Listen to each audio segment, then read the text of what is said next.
This is Gary Wakefield, and you're listening to Queer Life Stories.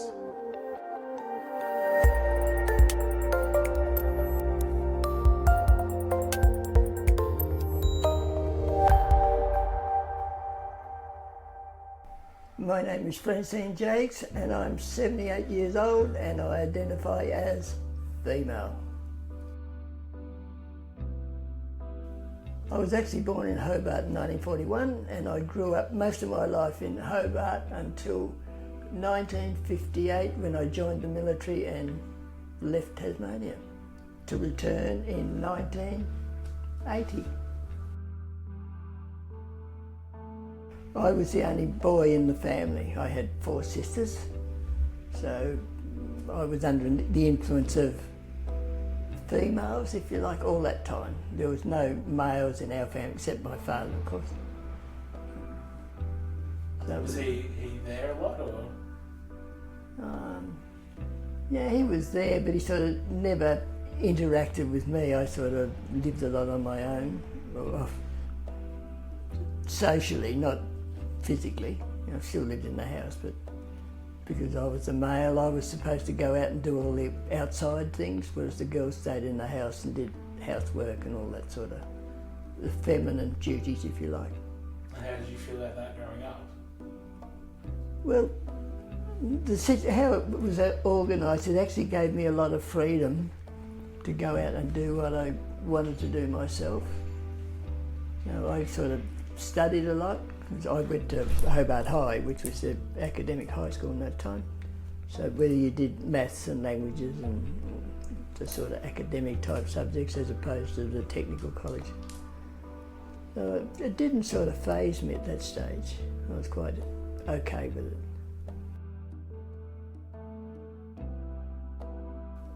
I always knew there was something not right or kosher, if you want to use that word. But I never understood actually what it was and what was driving the difference that I could see. So I sort of just went along with the flow and sort of just accepted that I wasn't quite the same as everybody else and just let it run at that. I was always sexually driven, if you like. I can never remember a time when I didn't have a girlfriend. If I lost one, I would quickly look and get another one. I always had females in my life, if you like. I was very active that way. Always, all my life I've been like that. And that actually started in about grade 1. I can even remember the name of the girl. I won't say that on here, of course, but yeah. We'll protect their identity. Yes, I actually met her when she was when she was in about her 30s, I suppose, and she remembered, and so did I.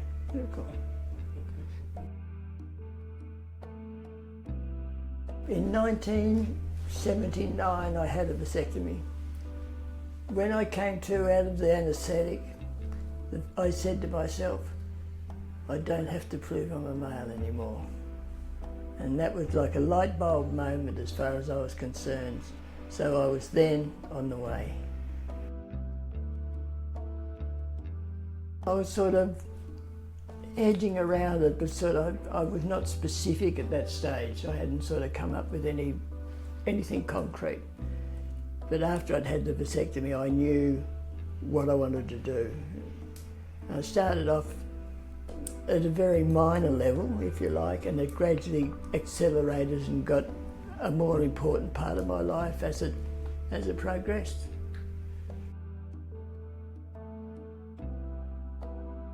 Well, the thing was, in the 80s, I was actually working in Queenstown. I was the head of the electrical department in the TAFE college. I used to go to work as a boy, and I would work all day, and when I came home I would be a girl and I would live as a girl in the house all night, and I'd get up in the morning, dress as a boy and go to work, and that's how I lived. And it was awful, it really was. But it actually got worse, and worse. So that was a real struggle. And the funniest thing was I never ever got caught out. Did people have any suspicions? Were you No. never questioned? Not as far as I know. They could have, but nobody ever said anything to me, and I never seen any signals that they thought it. We used to have girls come down from the high school, and I used to teach them electronics, and that was the best classes I ever had.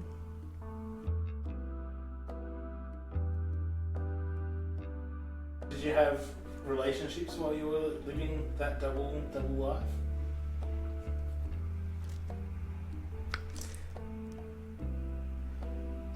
The politically correct answer is no. Okay. But you notice the word politically correct. I'll leave it at that.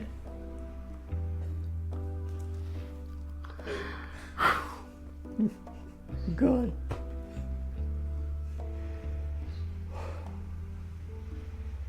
It's very difficult. Yep. I can only imagine how difficult it must have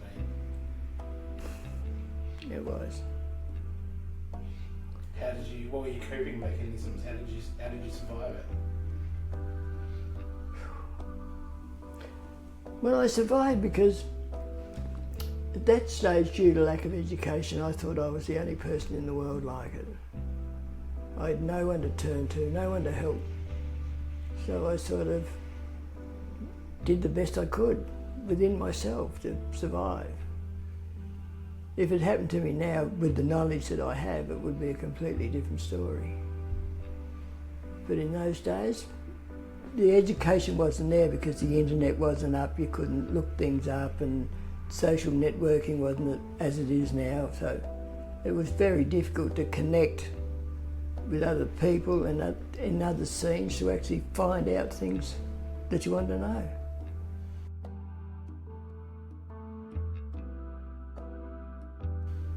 When did you start to discover that you weren't the only one?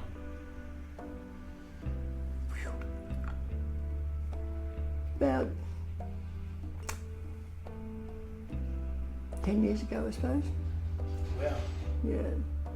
Yeah, but I still didn't know anybody that I could go to for help.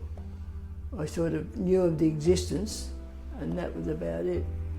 And I did a lot of research on the subject. And I saw an ad, I was looking up about sexual health once on the internet, and down the bottom of the page there was a tiny little ad for working it out, and a phone number, and the address in Launceston. I actually went to Launceston twice and they were shut because it was during the week and they're only open on Fridays. So I rang up and got the facilitator. It was Claire. And I found out then that she'll be there on Friday, so I turned up on Friday. The first meeting I just went along more as an observer, if you like. I didn't put in a lot of input. The second time I went, Claire said to me, "And what will we call you?" And at that stage I'd never thought of a name. I was more interested in myself as a person rather than how I presented to somebody else. And I sat there for a minute and all of a sudden I just said, "Francene." And I am so glad that that name picked me because I think it's perfect. And Claire was talking to me and she was the first person ever to address me as Francene. And the counsellor was in the room, Victoria her name was at the time, and she said, "You should have seen the look on your face when Claire addressed you as Francene." And I'll never forget that moment, ever. That's amazing. Yeah, it really was. The name that just come out of the blue.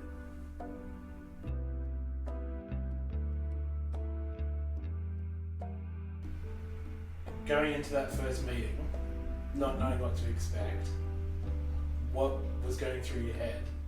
I had an open mind. I sort of had an idea of what working it out by the name, or what they were about, So I had a very open mind as to what I would get out of it, out of the meeting, and what sort of function they really served, as opposed to just working it out off their name, using their nomenclature. Yeah, so.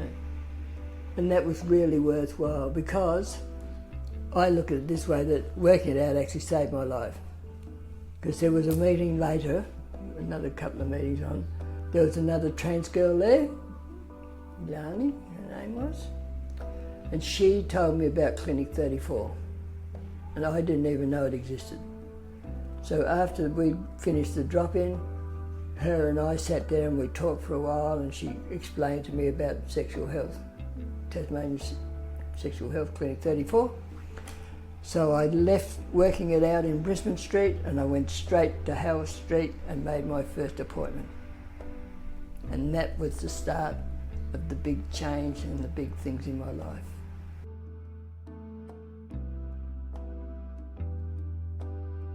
I've been on HRT officially on HRT for about 13 months now. Yep. And the changes have been magic. The biggest thing that's helped me with HRT is that my testosterone level is so low you can't measure it. So my body was just yelling out for estrogen. So as soon as I got onto the estrogen, I had to wear patches because of my age, my body reacted 90 mile an hour. The changes were phenomenal, they really were, and so quick. Even my endocrinologist, she said to react as quick as I have was very unusual, the changes. And I'm very pleased. I could not be more pleased.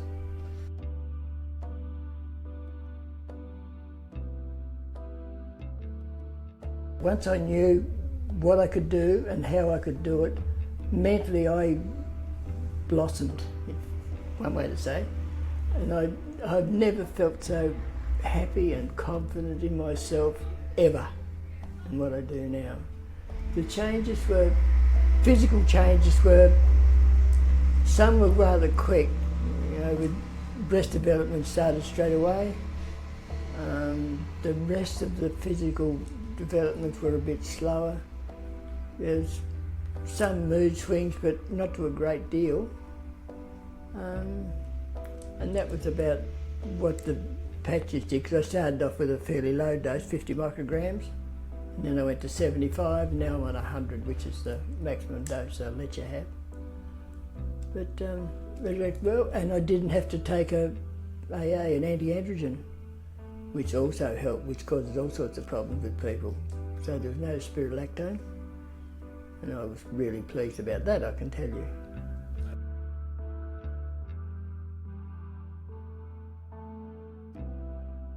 I had to come out to my partner because years and years ago,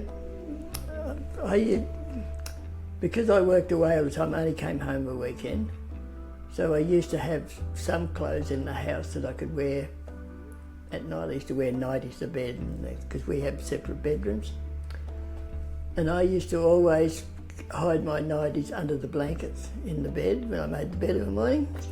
One day I was a bit lazy and there was a bit of a lump in the bed where I'd folded the nightie up, and she came in to smooth the bed out, and she found this lump. She put her hand down and she found my nightie.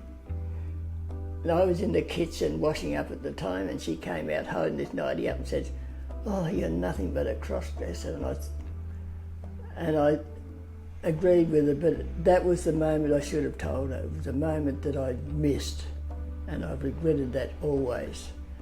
So instead of putting the problem to rest, to bed if you like, I just let it fester if you like. You know? So I didn't help myself at all in that case. That was the problem. So I was still trying to be a girl without her knowing at the time. And because when I used to go out, I kept a wardrobe of girl clothes in the boot of the car. So I would stop at the side of the road and I would change into a girl and go and do my doctor's appointments or shopping, and on the way home I'd stop in the lay-by and change back into a boy and go home as a boy. The real thing about that was I never got found out either, and I used to be in public as a girl, but I must have been a pretty horrible looking girl in those times because I had a very limited wardrobe, very limited makeup and short back and sides. So I don't know. Nobody ever said anything, nobody ever queried it.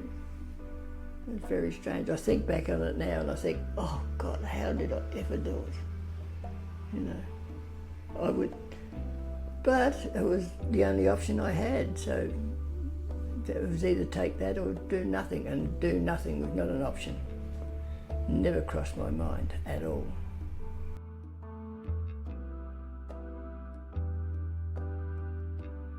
It got to the stage where my physical shape couldn't hide anymore. So we were in the garden one day, so I called her in, we sat down on the patio and I said, I've got something to tell you.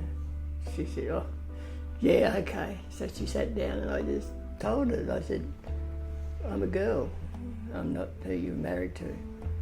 And the first thing she said was, it's not your fault. And then she said, I won't leave you. So and all the fears that I had that she would stamp her feet and throw a tantrum and throw me out or throw herself out, never happened, never eventuated. And for that I'll be forever thankful. It sort of made it so much easier just to continue with my transition.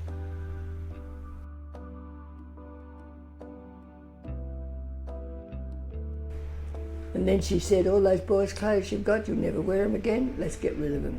So they all went to Vinnie's. Bag after bag after bag of them. It was amazing. Yeah. So I've got, the only boys' clothes I've got a sweatshirt and a pair of track pants that I wear when I'm gardening in the winter. And that's it. Because I never had any male underwear anyway, because I used to always wear female underwear. But when I come out, I could actually put it in the laundry basket, whereas before I had to wash it myself. Yeah, so just these little things that all make differences.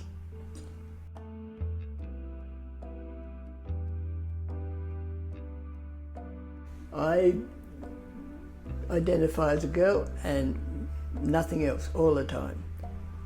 I go and have my eyebrows done and my hair done, and as far as they're all concerned, I'm a girl.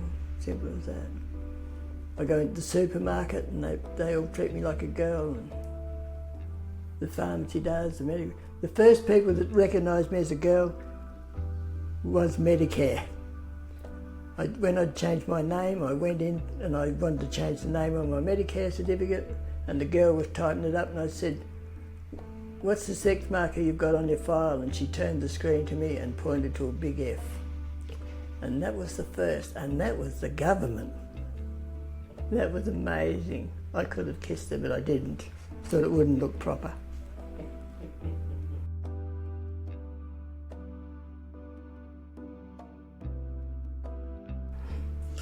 So when we talked earlier, you said that you were the second person in Tasmania? Yes, Martine Delaney was the first and I was the second, right behind her. And that was the 5th of September 2019.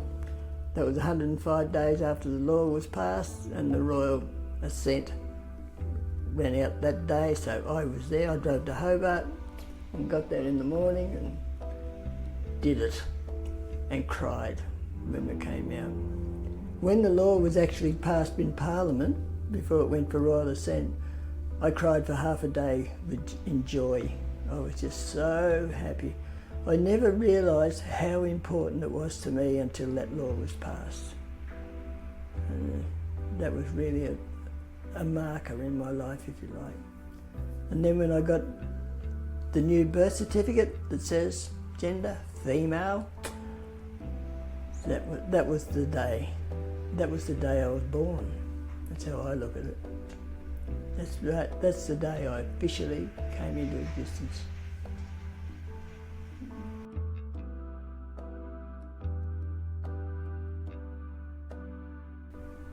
You've got a lot of family support? Yes. My granddaughter's gay, so in the family she was the first person I came out to, because I knew she'd understand, of course, and she looked after the rest of the family, told them first, so I didn't have to struggle to try and explain to them, and they were all fine about it. They were all accepting, and I've had no drama. They're all over in Adelaide, and I've been over twice this year to visit them and see them all, and there's been no dramas at all. It's really good. It's amazing. I haven't had any bad vibes from anybody. I had one person on the internet, I'm very active on Facebook and Messenger, and I had one person who put a comment on some post that I made and said, "Oh, it's just a granddad who likes dressing up as a girl." So I wrote back to him and said, "I hope you're not talking about me, I'm a transgender woman." And the post disappeared. He took it down, and that's the only bad, not nasty, but bad comment that I've actually had.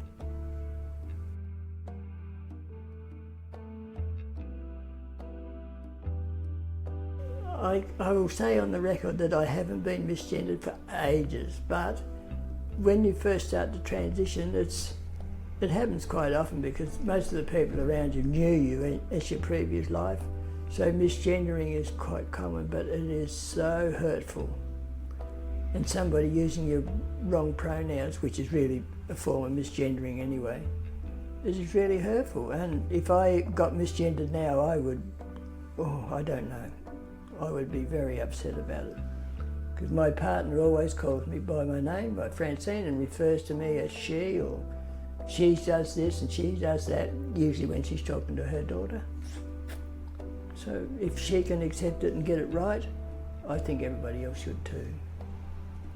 Because I don't present as a male at all, not in my mind anyway. And that's all that matters. It's what I think, because I'm happy. And everybody else, I'm not affecting them, so, you know.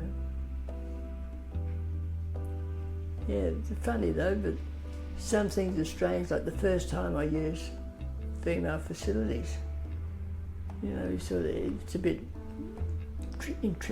trepidation, I suppose, but you do it once, nobody notices, so it doesn't bother me now. And the best thing is, of course, that I'm legally female, so there's really no bother at all now. What are they going to do about it? Yeah, that's right, yeah. That's right.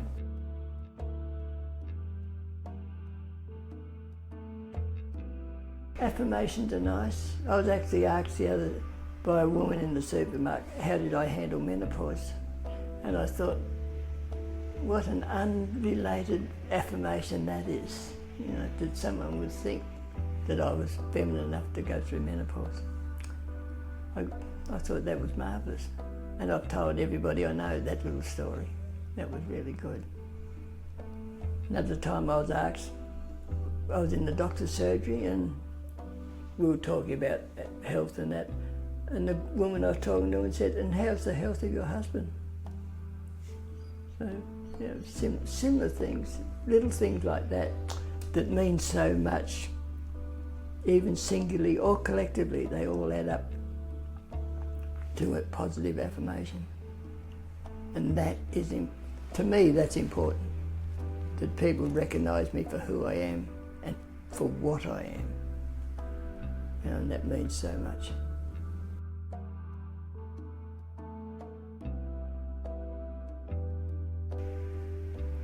Brilliant. Yeah. What's next? What's next for you? On the 21st of January, I go into the hospital for surgery having a bilateral breast augmentation. I know what size they're going to be. I've held them in my hand, the implants. And that's the next big thing in my life. I just can't wait. And it's, from the day of this recording, it's about 4 weeks I have to wait. Yeah. The surgeon comes back from Christmas holidays on the 14th, the Tuesday, and the following Tuesday, I meet him in the dark room. Yes, that's exciting. And it's been so quick that I've been able to actually organise that. Because my endocrinologist said I was ready if I wanted to do it, and I said, sure do. So we did the referral, And I did the first interview, and I went back last week and did the pre-op. No, this week did the pre-op.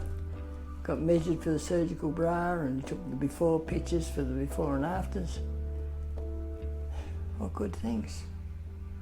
My life is marvellous. It really, really is. I'm so glad to be alive.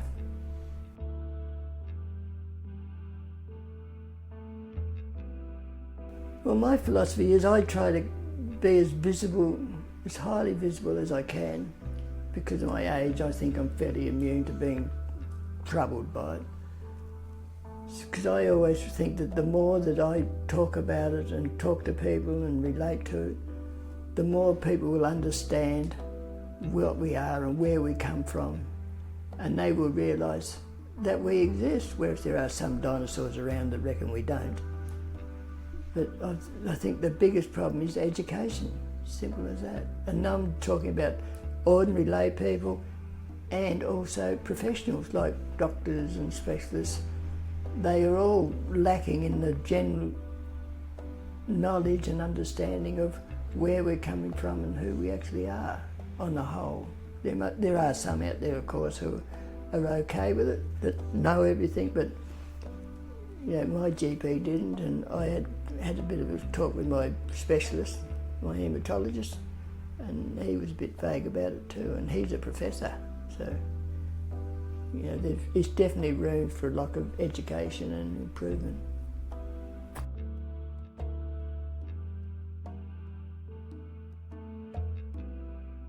I had a trans girl that I talked to in Hobart, I won't say her name, when I first started to transition, and we talked about coming out and being visible in public, and she said, nobody notices. So I went out the first time and I looked around and no, nobody notices it. So the fear that people will see you and pick on you, it's an unreal fear. You go out and nobody notices. Simple as that. And that was the best bit of advice that I had for a while. That helped me sort of expose myself, if you like, to the real world. And now I do it all the time. And I don't care.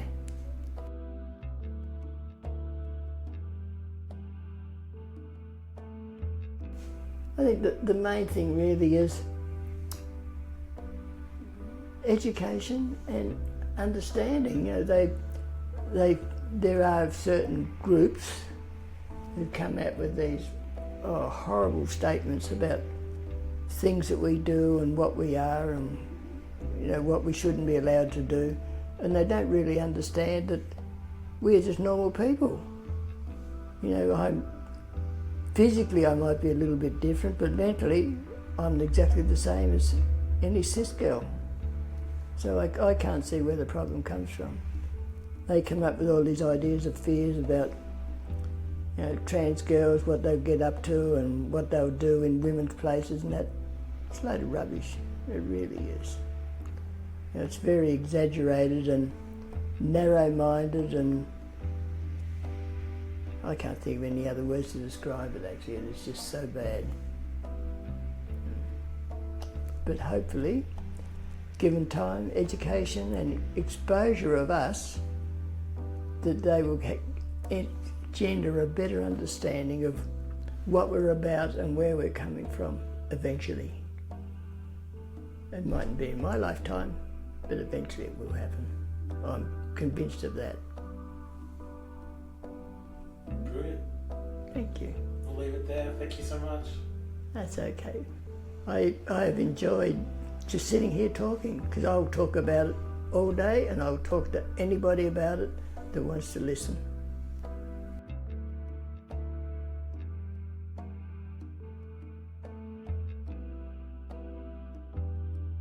If you are struggling with your own mental health, please contact Lifeline on 131114 or Beyond Blue on 1300 22 4636. Both services are available 24/7.